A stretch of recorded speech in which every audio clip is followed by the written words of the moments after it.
Olá pessoal, tudo bem? O assunto de hoje das doutrinas batistas se chama igreja. E o que é a igreja? A igreja é o reino de Deus? A igreja são todas as pessoas que Deus criou? A igreja é o templo? Vamos ver a seguir as definições e o que a palavra de Deus diz sobre a igreja, ok?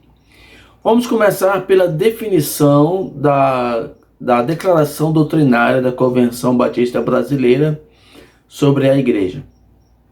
Igreja é uma congregação local de pessoas regeneradas e batizadas após profissão de fé. É nesse sentido que a palavra igreja é empregada no maior número de vezes nos livros do Novo Testamento. Veja Atos capítulo 20, versículo 28.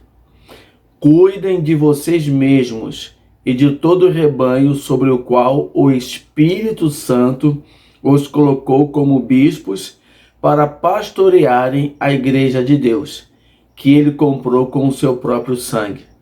É um texto que fala aos líderes da igreja, mas mostra que a igreja, ela é do Senhor Jesus Cristo. Vamos ver outro ponto sobre a igreja. Tais congregações são constituídas por livre vontade dessas pessoas, com finalidade de prestarem culto a Deus, observarem as ordenanças de Jesus, meditarem nos ensinamentos da Bíblia para a edificação mútua e para a propagação do Evangelho. A entrada na igreja se dá por profissão de fé, né? Ou seja, a pessoa diz que ela realmente arrependeu-se dos seus pecados e crê no Senhor Jesus Cristo como seu Salvador. E aí ela é batizada e faz parte da igreja local. No entanto, para entrar na igreja de Jesus Cristo, não é necessário exatamente se batizar. Basta converter-se, né? Crer no Senhor Jesus Cristo. Vamos ver um pouco mais desses detalhes. É importante dizer que a entrada na igreja se dá de forma voluntária, ok? Veja bem, o que diz em Atos capítulo 2, versículo 41 e 42. Os que aceitaram a mensagem foram batizados, e naquele dia houve um acréscimo de cerca de 3.000 pessoas. Eles se dedicavam ao ensino dos apóstolos e à comunhão, ao partir do pão e às orações.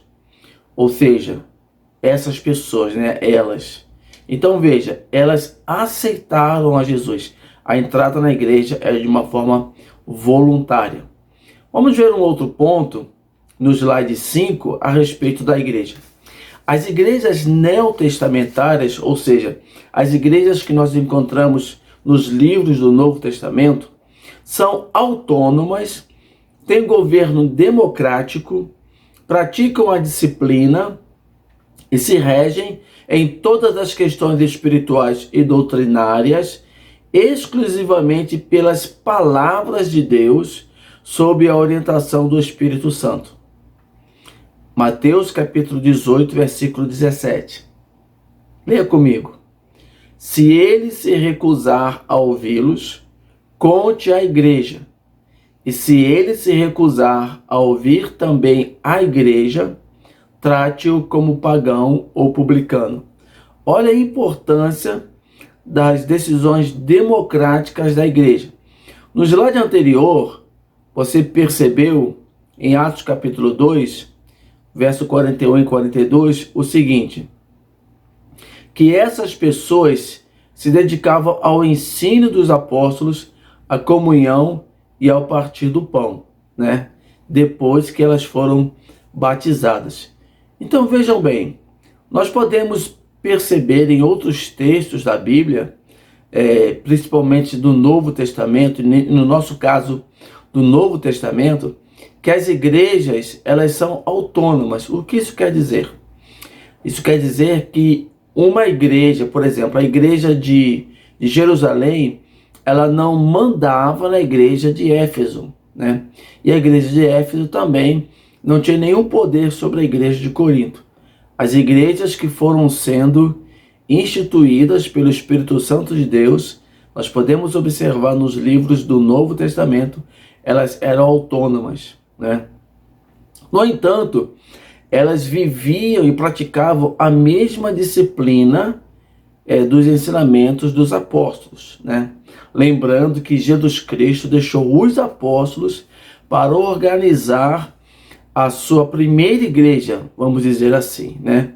As questões espirituais e doutrinárias, todas elas eram regidas segundo as palavras de Deus, ou seja, as escrituras sagradas, tá certo? Vamos para frente. Há nas igrejas, segundo as escrituras, duas espécies de oficiais, pastores e diáconos. As igrejas devem relacionar-se com as demais igrejas da mesma fé e ordem e cooperar voluntariamente nas atividades do reino de Deus.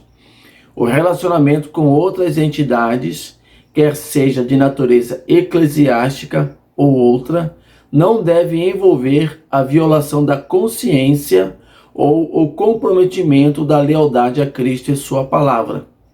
Cada crente é um templo do Espírito Santo. Nós observamos nas igrejas do Novo Testamento que havia uma cooperação, né, entre elas. O apóstolo Paulo, em 2 Coríntios, ele faz uma campanha de uma coleta entre as igrejas da Macedônia, porque a igreja de Jerusalém estava passando por necessidade, né? Então, essa coleta era voluntária, havia uma cooperação. A igreja de Jerusalém cooperou com as igrejas que o apóstolo Paulo estava evangelizando, estava fundando. Nós percebemos que esse relacionamento, né, ele não violava a liberdade administrativa de cada igreja.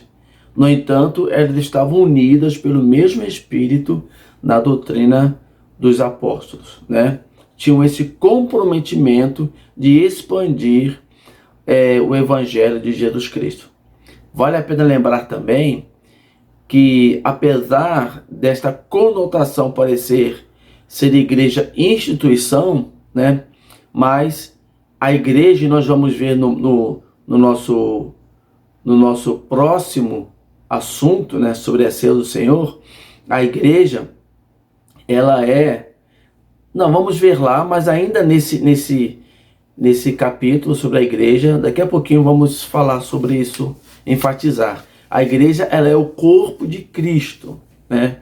Então, sendo assim, cada crente faz parte da igreja, ou cada crente, ele é a igreja, né? Ou seja, porque cada crente é templo do Espírito Santo de Deus, ok? Vamos para frente, que vai ficar mais explicado esse assunto, né? Muito bem. Em Atos capítulo 20, versículo 28, o que diz?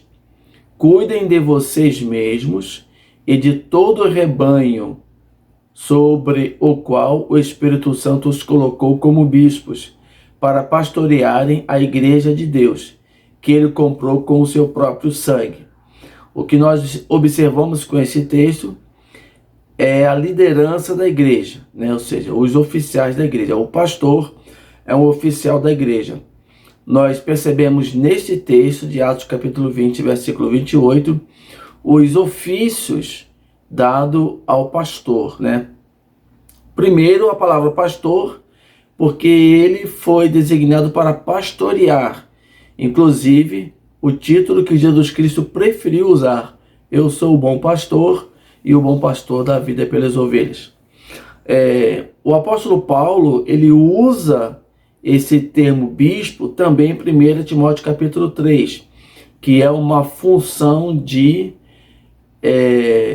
administração, né? E aí nós encontramos o termo presbítero lá em Tito, né? Usado para a conotação de experiência. O presbítero quer dizer o líder experiente. Então, o pastor, né, esse título, digamos assim, do pastor nos dias de hoje, ele vem também sobre ele, né, as outras funções, a função de administrador e a função de conselheiro, né, por ter experiência com Deus e na prática da vivência da igreja, ok? Nós vamos ver aqui um outro slide interessante a respeito da igreja. Acompanhe comigo.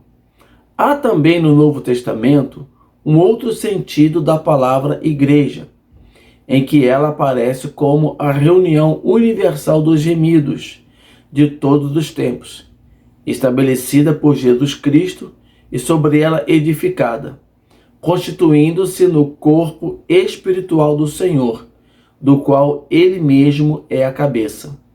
Sua unidade é de natureza espiritual e se expressa pelo amor fraternal, pela harmonia e cooperação voluntária na realização dos propósitos comuns do reino de Deus.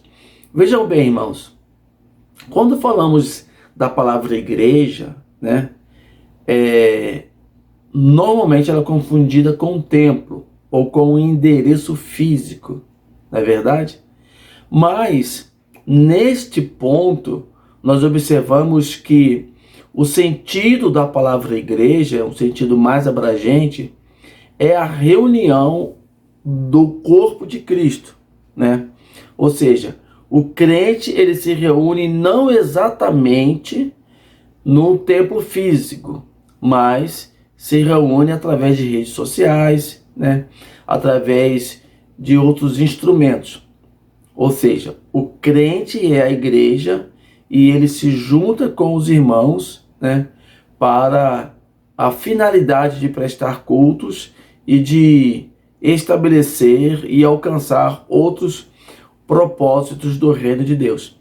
Sendo assim, a igreja ela deixa de ter aquela conotação de comunidade local e passa a ter uma conotação de comunidade universal. O que quer dizer isso, né? A igreja do Brasil, a igreja de qualquer outro país da América Latina e de qualquer outro continente. A igreja de Cristo, ela está presente, ok? Vamos lá então para o outro slide, né? O nosso último slide vai nos ajudar a compreender um pouco mais sobre essa ideia de igreja universal, né? Veja, Colossenses capítulo 1, versículo 18. Ele é a cabeça do corpo, que é a igreja. É o princípio e o primogênito dentre os mortos, para que em tudo tenha a supremacia, né? Então percebe que o povo de Deus, né, que se reúne, e o povo de Deus espalhado em todo o mundo, forma a igreja de Jesus Cristo, onde Cristo é o seu cabeça. Nós somos o corpo de Cristo na terra, ok? Muito obrigado por assistir essa lição e em algum momento nós vamos nos encontrar, né, para conversar, tirar dúvidas e aprofundar um pouquinho mais sobre esse assunto, a igreja, a doutrina da igreja, ok? Deus te abençoe e um forte abraço.